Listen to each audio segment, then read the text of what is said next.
সূরা বাকারা আয়াত 21 থেকে 40। পরম করুণাময় অসীম দয়ালু আল্লাহর নামে শুরু করছি। হে মানুষ, তোমরা তোমাদের রবের ইবাদত করো, যিনি সৃষ্টি করেছেন তোমাদেরকে এবং তোমাদের পূর্বে যারা ছিল তাদেরকে, যাতে তোমরা তাকওয়া অবলম্বন করো। যিনি তোমাদের জন্য জমিনকে করেছেন বিছানা, আসমানকে ছাদ এবং আসমান থেকে নাজিল করেছেন বৃষ্টি, অতঃপর তার মাধ্যমে উৎপন্ন করেছেন ফল ফলাদি তোমাদের জন্য রিজিক স্বরূপ। সুতরাং তোমরা জেনে বুঝে আল্লাহর জন্য সমকক্ষ নির্ধারণ করো না। আর আমি আমার বান্দাদের ওপর যা নাজিল করেছি, যদি তোমরা সে সম্পর্কে সন্দেহে থাকো, তবে তোমরা তার মতো একটি সূরা নিয়ে আসো এবং আল্লাহ ছাড়া তোমাদের সাক্ষী সমূহকে ডাকো, যদি তোমরা সত্যবাদী হও। অতএব যদি তোমরা তা না করো আর কখনো তোমরা তা করবে না, তাহলে আগুনকে ভয় করো, যার জ্বালানি হবে মানুষ ও পাথর, যা প্রস্তুত করা হয়েছে কাফিরদের জন্য। যারা ঈমান এনেছে এবং নেক কাজ করেছে, তুমি তাদেরকে সুসংবাদ দাও যে তাদের জন্য রয়েছে জান্নাত সমূহ, যার তলদেশ দিয়ে প্রবাহিত হবে নদী সমূহ।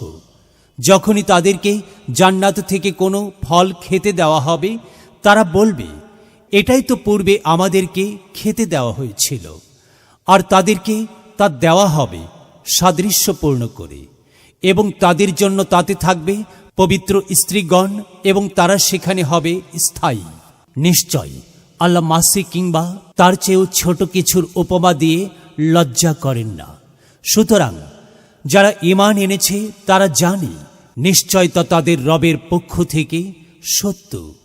আর যারা কুফরি করেছে তারা বলে, আল্লাহ এর মাধ্যমে উপমা দিয়ে কি চেয়েছেন? তিনি এ দিয়ে অনেকে পথভ্রষ্ট করেন এবং এ দিয়ে তাদেরকে হিদায়াত দেন, আর এর মাধ্যমে কেবল ফ্যাসিকদেরকেই পথভ্রষ্ট করেন।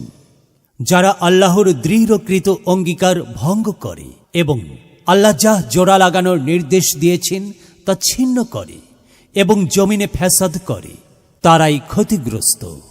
কিভাবে তোমরা আল্লাহর সাথে কুফরি করছো, অথচ তোমরা ছিলে মৃত? অতঃপর তিনি তোমাদেরকে জীবিত করেছেন, এরপর তিনি তোমাদেরকে মৃত্যু দেবেন, অতঃপর জীবিত করবেন, এরপর তারই নিকট তোমাদেরকে ফিরিয়ে নেওয়া হবে। তিনি জমিনে যা আছে সব তোমাদের জন্য সৃষ্টি করেছেন, তারপর আসমানের প্রতি খেয়াল করলেন এবং তাকে 7 আসমানে সুবিন্যস্ত করলেন, আর সবকিছু সম্পর্কে তিনি সম্যক জ্ঞাত। আর স্মরণ করো যখন তোমার রব ফেরেশতাদেরকে বললেন, নিশ্চয় আমি জমিনে একজন খলিফা সৃষ্টি করছি। তারা বলল, আপনি কি সেখানে এমন কাউকে সৃষ্টি করবেন যে তাতে ফ্যাসাদ করবে এবং রক্ত প্রবাহিত করবে? আর আমরা তো আপনার প্রশংসায় তাসবিহ পাঠ করছি এবং আপনার পবিত্রতা ঘোষণা করছি। তিনি বললেন, নিশ্চয় আমি জানি যা তোমরা জানো না। আর তিনি আদমকে নামসমূহ সব শিক্ষা দিলেন, তারপর তা ফেরেশতাদের সামনে উপস্থাপন করলেন। সুতরাং বললেন, তোমরা আমাকে এগুলোর নাম জানাও, যদি তোমরা সত্যবাদী হও। তারা বলল, আপনি পবিত্র মহান, আপনি আমাদেরকে যা শিখিয়েছেন তাছাড়া আমাদের কোনো জ্ঞান নেই। নিশ্চয় আপনি সর্বজ্ঞ প্রজ্ঞাময়। তিনি বললেন, হে আদম, এগুলোর নাম তাদেরকে জানাও। অতঃপর যখন সে এগুলোর নাম তাদেরকে জানালো, তিনি বললেন, আমি কি তোমাদেরকে বলিনি, নিশ্চয় আমি আসমান সমূহ ও জমিনের গায়েব জানি, এবং জানি যা তোমরা প্রকাশ করো এবং যা তোমরা গোপন করতে। আর যখন আমি ফেরেশতাদেরকে বললাম, তোমরা আদমকে সিজদা করো, তখন তারা সিজদা করল, ইবলিস ছাড়া।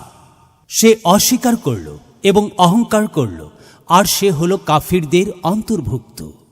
আর আমি বললাম, হে আদম, তুমিও তোমার স্ত্রী জান্নাতে বসবাস করো এবং তা থেকে আহার করো স্বাচ্ছন্দ্যে তোমাদের ইচ্ছানুযায়ী, এবং এই গাছটির নিকটবর্তী হইও না, তাহলে তোমরা জালিমদের অন্তর্ভুক্ত হয়ে যাবে। অনন্তর শয়তান তাদের উভয়কে সেখান হতে বিচ্যুত করল। অতঃপর তারা উভয়ে যেখানে ছিল সেখান হতে তাদেরকে বহির্গত করল, এবং আমি বললাম, তোমরা নিচে নেমে যাও। তোমরা পরস্পর পরস্পরের শত্রু, এবং পৃথিবীতেই রয়েছে তোমাদের জন্য এক নির্দিষ্ট কালের অবস্থিতি ও ভোগ সম্পদ। অতঃপর আদমশীয় রব হতে কতিপয় বাণী শিক্ষা লাভ করল। আল্লাহ তখন তার প্রতি কৃপা দৃষ্টি দিলেন। নিশ্চয়ই তিনি ক্ষমাশীল, করুণাময়। আমি বললাম, তোমরা সবাই এখান থেকে নিচে নেমে যাও। অনন্তর আমার পক্ষ হতে তোমাদের নিকট যে উপদেশ উপস্থিত হবে, যারা আমার সেই উপদেশ অনুসরণ করবে, বস্তুত তাদের কোনোই ভয় নেই এবং তারা চিন্তিত হবে না। আর যারা অবিশ্বাস করবে এবং আমার নির্দেশ সমূহে অসত্যারোপ করবে, তারাই জাহান্নামের অধিবাসী। তন্মধ্যে তারা সদা অবস্থান করবে। হে ইসরায়েলি বংশধর, আমি তোমাদেরকে যে সুখ সম্পদ দান করেছি তা স্মরণ করো এবং আমার অঙ্গীকার পূর্ণ করো। আমিও তোমাদের প্রতি কৃত অঙ্গীকার পূর্ণ করব এবং তোমরা শুধু আমাকেই ভয় করো।